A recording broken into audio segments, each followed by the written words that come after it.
Mrs. Piggle-Wiggle by Betty MacDonald, with thanks to Harper Trophy, an imprint of HarperCollins publisher, for this recording.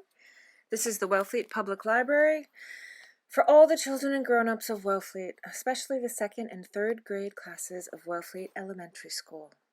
Chapter 4, The Selfishness Cure. Dick Thompson was certainly a nice-looking boy, and he was smart in school and behaved well at the table. But whenever his name was mentioned, people said, poor Mrs. Thompson. She has such a problem. Whatever will she do with that child? I guess that you would feel simply dreadful if people said a thing like that when your name was mentioned, but Dick didn't. You see, Dick Thompson was a selfish, greedy boy, and he cared more about being a selfish, greedy boy than about what people said. When children came over to his house to play, Dick said, "Don't touch that! That's mine! You can't play with that! That's mine! Put down my ball! Take off my skates!" And each time this happened, at least each time it happened where his mother could hear Dick saying, "That's mine!" she would send him up to his room to think about how selfish he was. And Dick would go right upstairs, for he was very obedient. But instead of thinking about how bad it was to be selfish, he would sit on the bed and swing his legs and think, "Everything in this room is mine, and nobody's going to touch my things." He certainly was a problem. One day, Dick's mother bought a big box of peppermint sticks, and she called Dick into the house and said, "Now, dear, I have bought this large box of peppermint sticks for you, but I want you to share them with your friends. There are about 50 sticks in the box, and I want you to divide them all with all the children in the neighborhood. Don't forget the little children, Dick, and you might send 1 or 2 to old Mrs. Zippery, because she is so fond of peppermint." And Dick said, "Thank you, Mother, for the fine candy." And then he took the box out of doors, put it in the basket on the front of his bicycle, and allowed the neighborhood children to look at the peppermint sticks. But he warned them, "This is my candy, and if anyone touches it, I will hit him with my baseball bat." The children in his neighborhood had known Dick for some time, and they knew that he meant what he said. But as they looked at the candy, they wished and wished they could have just 1 stick. Dick's mother, watching from the window, saw all the children gathered around Dick and the box of candy in the basket on the front of his bicycle, and she thought to herself, "Just look at my little Dick, dividing the candy with all of his little friends. I just knew he would learn to be generous." And she tapped on the window, and when Dick looked around, she waved and smiled at him. And Dick waved and smiled back, but unfortunately, just then Mary O'Toole, who was quite daring, reached in and grabbed a stick of the candy, and crack! Dick clattered her on the hand with a baseball bat. In a flash, his mother saw what was really going on. She flew out the front door, took Dick firmly by the arm and marched him upstairs, thrust him into his room and slammed the door. Then she went downstairs and out the front door, took the box of candy, and told Mary O'Toole to divide it up among all the children, even the little ones, and to take 1 or 2 sticks over to old Mrs. Bury because she was so fond of peppermint. There were 15 children, not counting Dick, and 50 sticks of candy, so each child was given 3 sticks, and old Mrs. Bury got 5. From the window of his bedroom, Dick watched Mary divide the candy, and he was just furious.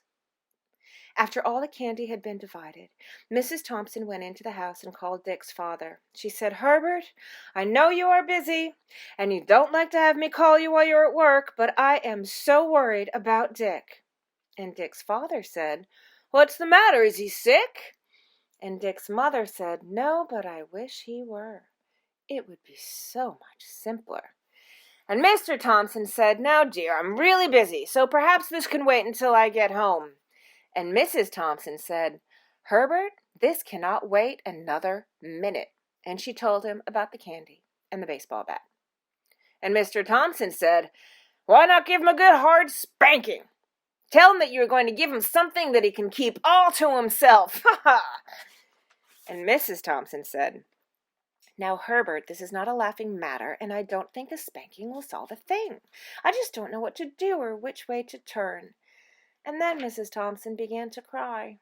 partly because she felt so humiliated over Dick's selfishness, and partly because she knew that crying was one way to get action out of Dick's father. Dick's father said, No, tears won't help. Let me see. Shall I hop into a taxi and come home and thrash Dick myself? And Dick's mother only cried louder. And Dick's father said, I know just what to do. Call that Mrs. Wriggle-Spiggle, or whatever her name is. The one who cured Hubert Prentice. You mean Mrs. Piggle-Wiggle? Oh, Herbert, you are wonderful. I'll call her right away. And Mrs. Thompson blew her nose, hung up, and cheered right up. Mothers always do cheer up when they think of Mrs. Piggle-Wiggle, because she knows so much about children. Fathers cheer up too. After all, she's had about 1,000 little boys and girls come to her house to pull taffy, play checkers, bake cookies, drink cambric tea, and dig for the pirate gold buried in her backyard, and so she's had plenty of opportunity to learn about childish ailments and the cures for them. She was certainly the person to ask about Dick, the selfish boy, and so Mrs. Thompson telephoned her. She said, Hello, Mrs. Piggle-Wiggle, this is Mrs. Thompson, Dick's mother. And Mrs. Piggle-Wiggle said, Hello, Mrs. Thompson. I have rather expected you to call. And Mrs. Thompson said, You have? Why? Because, said Mrs. Piggle-Wiggle, I know Dick very well. And although he is a dear little boy and the most well-mannered child who comes to visit me, never once forgetting to say thank you and please, he is very selfish. Oh, I know he is, said Mrs. Thompson, almost crying, because she was so ashamed that Mrs. Piggle-Wiggle should know how selfish Dick was. Mrs. Piggle-Wiggle said, Now, Mrs. Thompson, do not feel sad. Selfishness and greediness are just diseases like measles and chickenpox and can be cured very easily. But we must start now, before another day passes, because Dick is such a nice little boy, and we want everyone to like him as we do. Oh, you do like him in spite of his selfishness? Asked Dick's mother. Of course I do, said Mrs. Piggle-Wiggle. I love all children, but it distresses me when I see a child who has a disease like selfishness, or answer-backism, or won't put away toyitis, and his parents don't do a thing to cure him. But I want to cure Dick, said his mother. I'll do anything to cure him. And Mrs. Piggle-Wiggle said, The selfishness cure is really very simple, but the rules must be followed very strictly. You'll have to come down here and get my selfishness kit, and at the same time I will give you the directions for its use. Thank you so much, dear Mrs. Piggle-Wiggle, said Mrs. Thompson. I will leave right now. And she hung up the phone, slipped on a jacket, and ran all of the way to Mrs. Piggle-Wiggle's house. And when she arrived, Mrs. Piggle-Wiggle was on the front porch waiting for her. On the porch beside her was quite a large green metal box with Selfishness Kit painted on its side in white letters. And Mrs. Piggle-Wiggle invited Dick's mother to sit down, and then she opened the kit. Inside were about 25 padlocks of various sizes. There were great big ones about the size of apples, down to tiny little ones not much larger than a penny.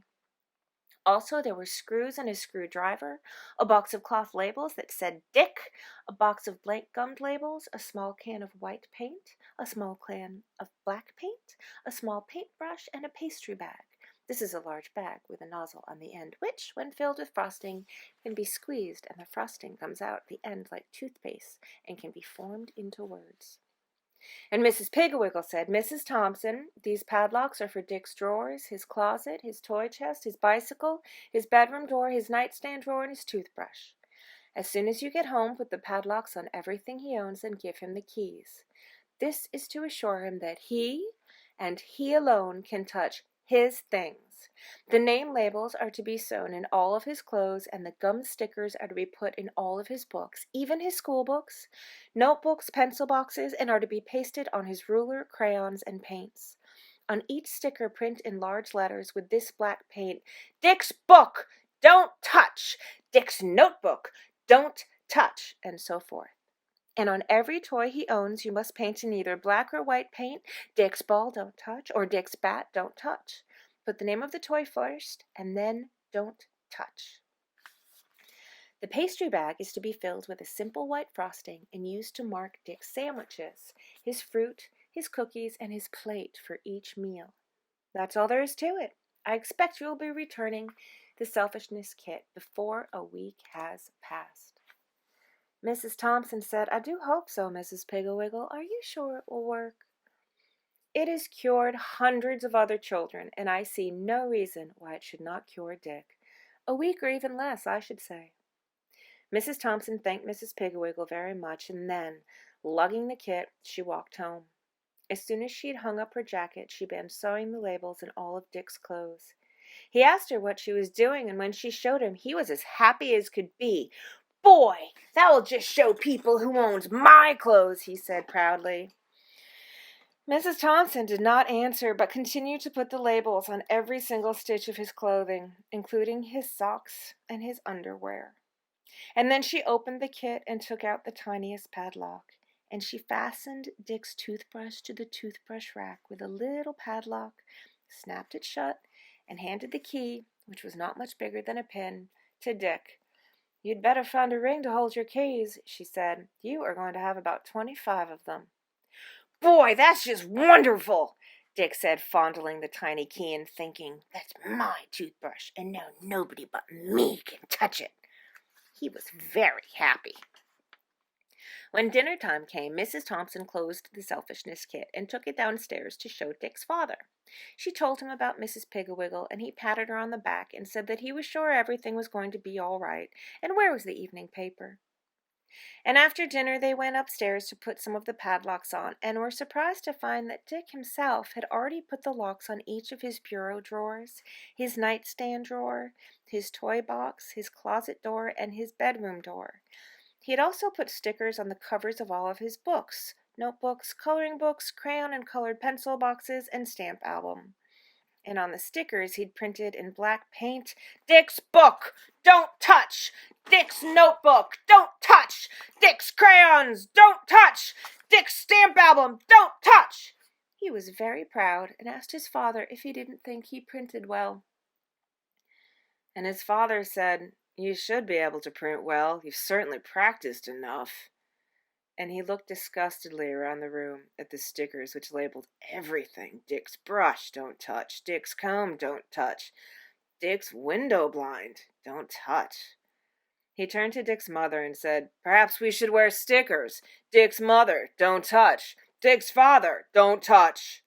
I'll bet he'll monogrammed underwear when he grows up." And Mrs. Thompson said, "Oh, I hope not, Herbert." And Dick said, "Come on, Mom and Dad, let's mark all the rest of my stuff." And so they worked until 8:30 that night, marking Dick's bicycle, his baseball, his bat, his pitcher's glove, his catcher's glove, his toolbox, his roller skates, his lunchbox, his rubber boots, his raincoat, his Indian suit, his soldier suit, his gun, his wagon. They even painted "Dick's dog, don't touch" on Rover's collar. When they had finished and it was time for Dick to go to bed, he kissed his mother and said good night to his father and went happily up the stairs, his ring of keys jingling from his belt.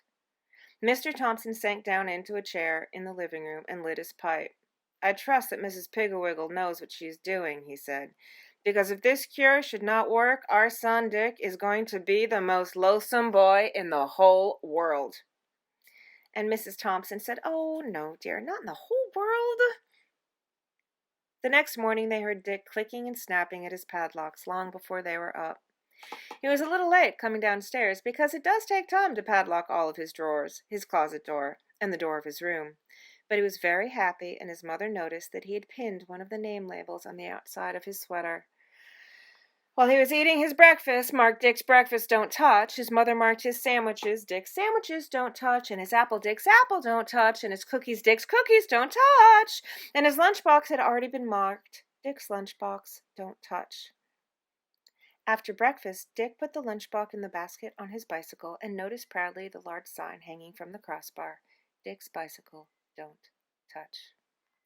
At school, the children paid little attention to the sign on his bicycle, but when he opened his lunchbox and took out the sandwiches marked "Dick's sandwiches, don't touch," and the apple marked "Dick's apple, don't touch," and the cookies marked "Dick's cookies, don't touch," Everyone laughed and wanted to see them, and in the resulting crowding and pushing, one of the sandwiches was dropped and stepped on, and some of the big boys grabbed the apple and tossed it in the air just above Dick's head, shouting, "Throw me Dick's apple! Oh, look, I dropped Dick's apple! I wonder if Dick's apple will bounce!"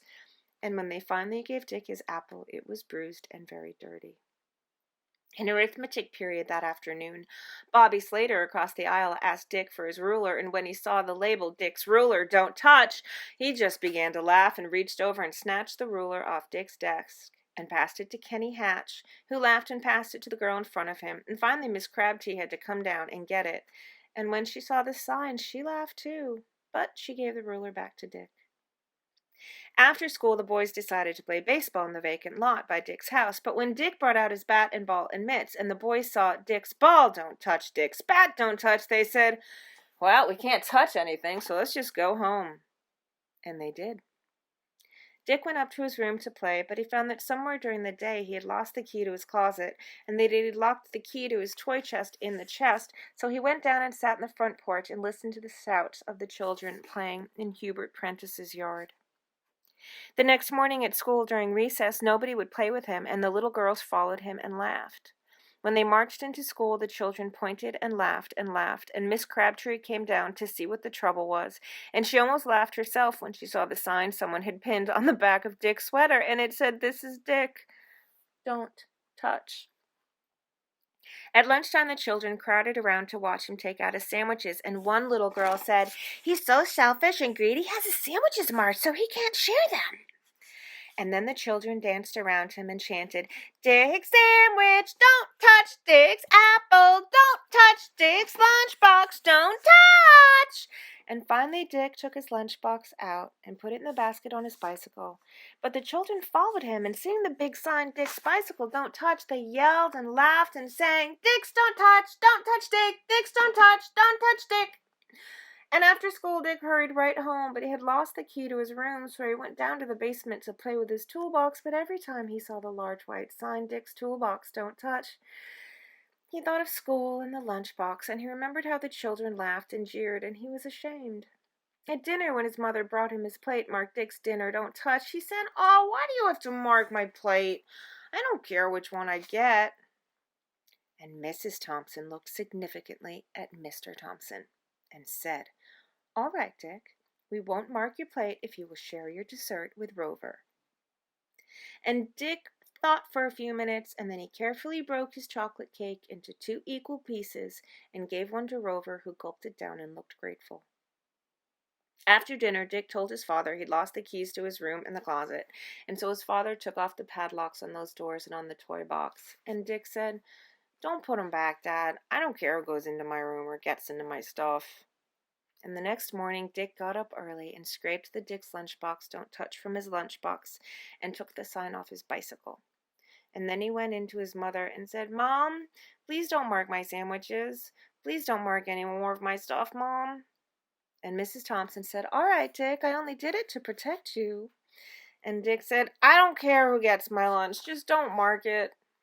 And at noon, all the children gathered around Dick, but neither his sandwiches, nor his apple, nor his lunchbox were marked. So they rushed out to see his bicycle, but there was no sign on it. So they sat back down and ate their lunches. And right after school that night, Dick hurried home and scraped the marking off his ball and bat and mitts, and then he walked up to where the children were playing ball and tossing the ball, bat, and mitts down beside the catcher. He said, "Do you want to use these? I don't care." And he went back to his own house. In a little while, Mary O'Toole rang the doorbell and asked Mrs. Thompson if Dick could come out and play. Mrs. Thompson said he'd love to, Mary, but first he must return something to Mrs. Piggle-Wiggle. And Mary said, "Tell him to come over to the lot when he gets back, and here's some keys he lost." Mrs. Thompson said, "Thank you for the keys, dear, but thank goodness they belong to Mrs. Piggle-Wiggle, not to Dick." And she took the keys off the big padlocks and the tiny padlock up to Dick, who was in his room, busily packing Mrs. Piggle-Wiggle's selfishness kit. The end.